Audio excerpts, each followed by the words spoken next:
Hello viewers, welcome back to our channel. This is Sanjeev from Code Love, and in this video we are going to solve this valid parenthesis question. This question is available in every SDE sheet. फिर चाहे वो आप love भैया के series ले लो, चाहे श्रद्धा दीदी वाला शीट ले लो या स्टाइवर ले लो, ठीक है, किसी के भी आप उसमें जाओगे तो आपको एक क्वेश्चन जरूर मिलेगा, आपको वैलिड पैरेंथेसिस। ओके, क्वेश्चन में करना क्या है, आपको बहुत ही सिंपल और इजी है। देखो, अगर आपका कोई ओपनिंग पैरेंथेसिस आता है तो इसकी क्लोजिंग होना ज़रूरी है, मतलब एक वैलिड होना चाहिए। अगर कोई ओपन हो रहा है तो क्लोज होना चाहिए, दैट इज। और कुछ एग्जांपल के लिए यू कैन सी दैट कि आपके पास एक ऐसा इनपुट है, तो ये ट्रू है क्योंकि ये एक वैलिड है, ये भी एक ट्रू है क्योंकि ये वैलिड है, लेकिन ये ट्रू नहीं है क्योंकि ये इनवैलिड है, क्योंकि इसका क्लोजिंग वाला नहीं मिला है। अगर इस क्वेश्चन को करना चाहो तो आप बहुत ईजिली इस क्वेश्चन को अगर आप करना चाहो तो बहुत ईजिली उससे कर सकते हो, क्या बोलते हैं, फॉर लूप से। लेकिन फॉर लूप सिंपल जो होता है ना, इफ एल्स इफ एल्स लगा के करोगे तो भी हो जाएगा, लेकिन इसको और इजी करने का तरीका है आपका स्टैक्स। स्टैक क्या होता है? एक ऐसा डेटा स्ट्रक्चर है जिसके अंदर अगर ओपनिंग वाला मैंने स्टैक के अंदर डाल दिया है तो वो बाहर तभी आएगा जब उसको कोई क्लोजिंग वाला टैग मिल जाएगा। इस तरीके से हम बहुत ईजिली से ट्रैक कर सकते हैं हमारा जो वैलिड पैरेंथेसिस है या नहीं, ठीक है। तो इस क्वेश्चन के अंदर we are going to solve it. This is C++ code. तो एक मिनट, यहाँ पे कुछ गलत है, क्लास कहाँ से आ रहा है, हम इसको रीसेट कर लेते हैं। Yes, confirm.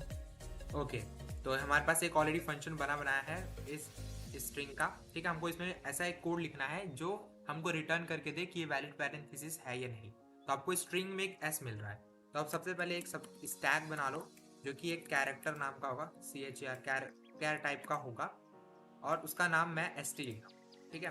अब क्या कर रहा हूँ मैं, सबसे पहले स्टैक मैंने बना लिया, अब स्टैक के अंदर ही सारा गेम होगा, ठीक है।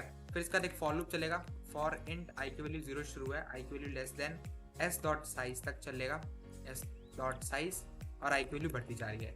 यहाँ तक 2 लाइन क्लियर सबको? ओके, अब क्या है, इफ पहला कंडीशन, इफ मेरा s ऑफ i की वैल्यू, अगर कोई ओपनिंग है, कोई भी ओपनिंग है, जैसे ये वाला ओपनिंग है, और एक कंडीशन के अंदर इफ s ऑफ i की वैल्यू इक्वल टू के अंदर ये वाला ओपनिंग है ना, और एक और कंडीशन, क्योंकि हो सकता है ना, देखो तीसरे टाइप का भी है इधर। तो इफ s ऑफ i की वैल्यू अगर इक्वल टू के अंदर ये वाला ओपनिंग है, कर्ली ब्रेसेस वाला, ठीक है। इनमें से कुछ भी आएगा तो सबसे पहले क्या करना है आपको, स्टैक के अंदर स्टैक जो हमारा st है डॉट पुश कर देना है इस वाले कैर को, इस s ऑफ i को, ठीक है। पहला condition, if s of i को मैंने पुश कर दिया। अब ऐसा कंडीशन नहीं आता है तो इफ के बाद एल्स के अंदर अगर ऐसा नहीं आता है तो क्या करना है आपको, इफ एक चेक करना है क्या इसकी क्लोजिंग वाला है या नहीं, ठीक है।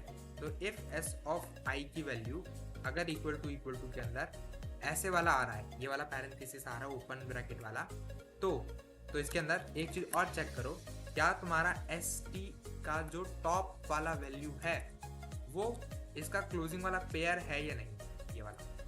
अगर ऐसा है तो ये बिल्कुल है। आपको क्या करना है, जो इस ST का जो टॉप वाला वैल्यू है उसको पॉप कर दो, सिंपल, आपने पॉप कर दिया है। इसी तरीके से और 2 कंडीशन बन सकते हैं, जैसे ही आपका वो कर्ली ब्रेसेस का होगा, ठीक है। तो मैं एल्स इफ लिख के, एल्स इफ के बाद कंडीशन जोड़ के मैं एडिट कर सकता हूँ कर्ली ब्रेसेस का, राइट। तो मैंने कर्ली ब्रेसेस वाला भी ऐड कर दिया। अगर मेरा कर्ली ब्रेसेस क्लोजिंग वाला है तो जो s डॉट टॉप है वो ओपनिंग वाला होना चाहिए, ठीक है। इसी तरीके से हम एक और कंडीशन को जोड़ सकते हैं, जैसे कि मेरा स्क्वायर ब्रैकेट वाला है, अगर स्क्वायर ब्रैकेट वाला ऐसा दिखता है तो इसका जो ओपनिंग है वो ऐसा दिखना चाहिए, स्क्वायर ब्रैकेट देन, ठीक है। इनमें से कुछ भी हुआ तो आपको पॉप करना है। अगर इसके अलावा कुछ और आता है तो आपको सीधा रिटर्न कर देना है फॉल्स, या आप गलत हो, ठीक है। लेकिन ऐसा पॉसिबल है ना कि अगर आपने कोई वैल्यू डाला ही नहीं और पहली जो डिजिट है वो क्लोजिंग वाला आ जाए, है ना, पॉसिबल है। तो हम क्या कर लेंगे, हम पहले चेक करेंगे क्या मेरी स्टैक की वैल्यू, क्या मेरा स्टैक s.st डॉट वो अभी एम्प्टी है। अगर वो एम्प्टी है तो आपको रिटर्न करना है फॉल्स में, कि आपका पहले ही गलत हो गया, ठीक है। मैंने फॉल्स रिटर्न कर दिया, यहाँ पे केस खत्म, यहाँ पे रिटर्न हो गया। लेकिन ये पूरी कहानी खत्म होने के बाद अगर कुछ भी एरर नहीं आता है तो भी हमको एक लास्ट में आके चेक करना है क्या मेरी स्टैक, इफ मेरा जो स्टैक है वो एम्प्टी है, इफ एम्प्टी है तो रिटर्न कर दो ट्रू, इफ एम्प्टी है तो आपको रिटर्न करना है ट्रू को, ठीक है, अदरवाइज रिटर्न करो एल्स, रिटर्न करो एल्स, रिटर्न करो फॉल्स को, फॉल्स, ठीक है, सिंपल।